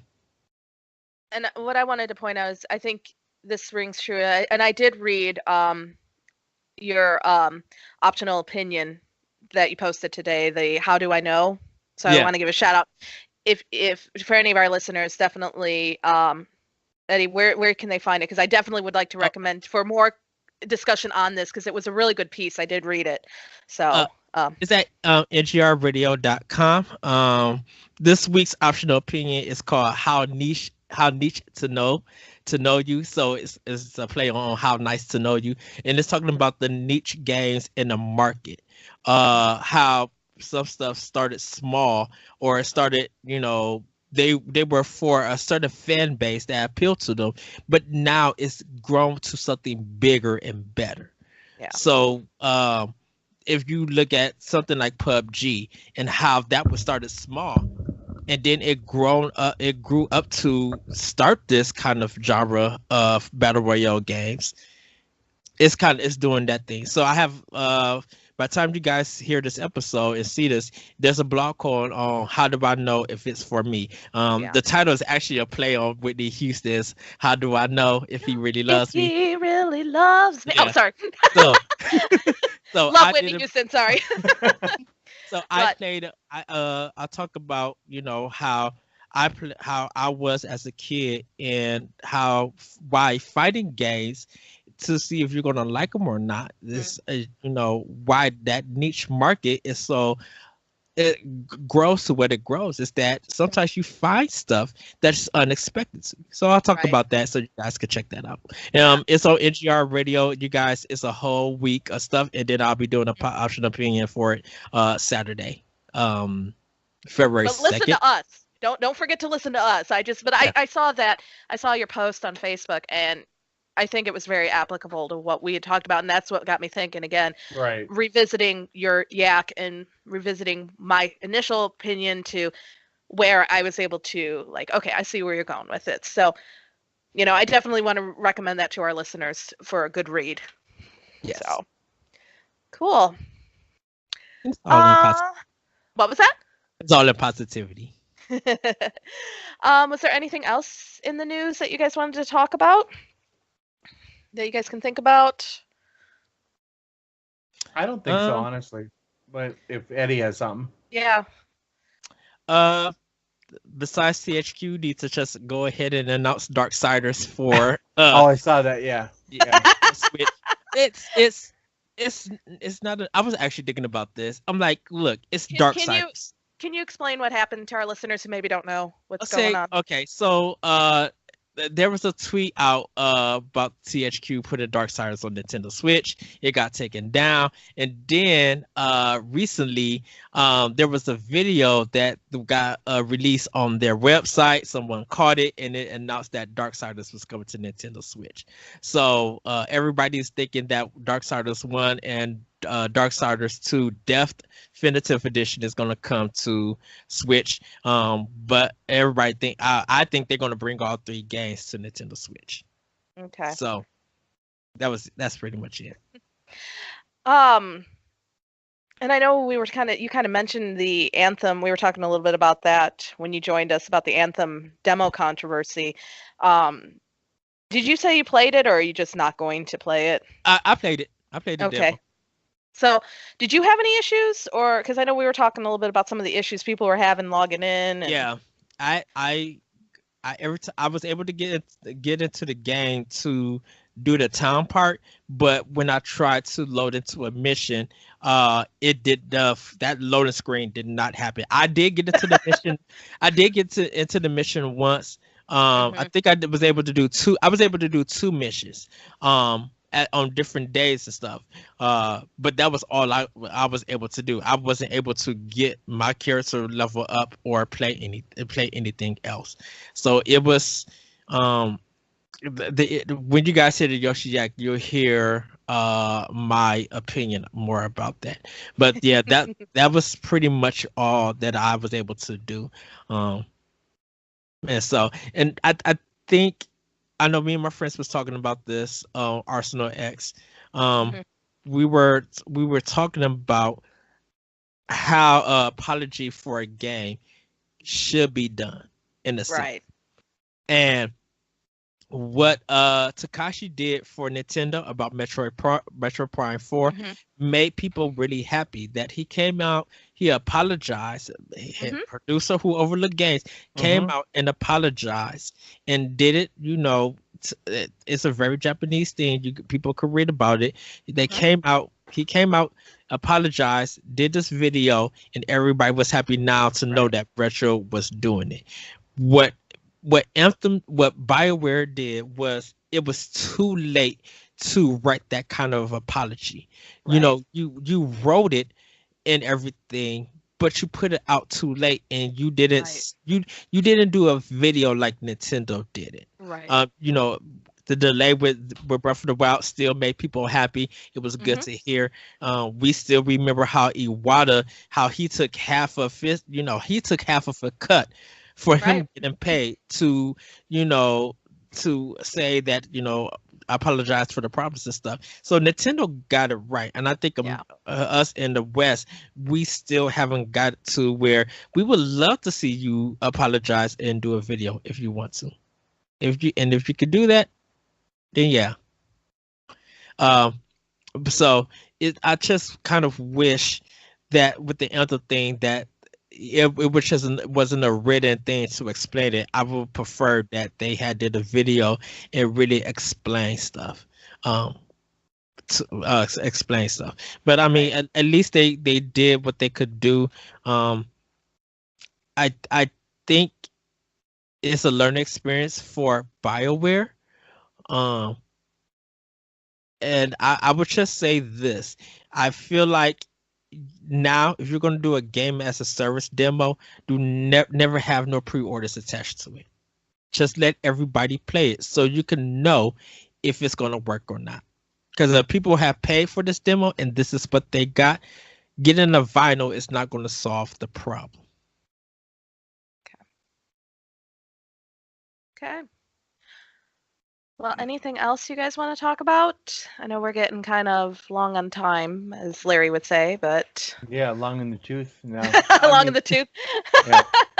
I don't know all his quips yet. I see this is why it's like he throws the hosting stuff my way. It's like, dang it. I don't know what to say. No, I mean, there's a lot of things, but it's better, I think, maybe talk to them after they've kind of materialized a Yeah. little more. Yeah. Can I say one thing about the Anthem thing? I did Yeah, go enjoy the ahead. shooting. I did enjoy the gameplay. It really felt good. I feel like this is not going to be a cover-based game. It kind of felt, Mhm. in a weird way, a mix between Vanquish and Mass Effect 3. Oh, okay. And I think Vanquish, because of the camera angle when you That are over the three-quarter- shoulder. Yeah, that over the Yeah. shoulder kind of mech Yeah. suit kind of Yeah, thing. Okay. but the shooting and the gameplay kind of felt like Mass Effect 3, which is good. They tighten it up, and make it work on it, make it a little bit perfect, patch up whatever they need to patch. I think it will be spot on. I'm still not feeling the flying, and I think I got to get used to it for it. But I think once I start the game from scratch, I think I will be able to get a better understanding, because they kind of just throw you in it and don't explain anything. So it's just like, Right. so. What do you do? Right. But I did enjoy it. I didn't pre-order Good. the game because I'm buying it on day one. All right. So Cool. All right. Well, before we go, Josh, is the demo next week? They said it was another demo coming out. Yeah, I think it's the same thing that we all had. The VIP one. Yeah, it's just a continuation.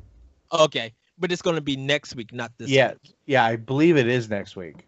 Okay, I was just wondering when it was coming back. I know. I have to get back into it.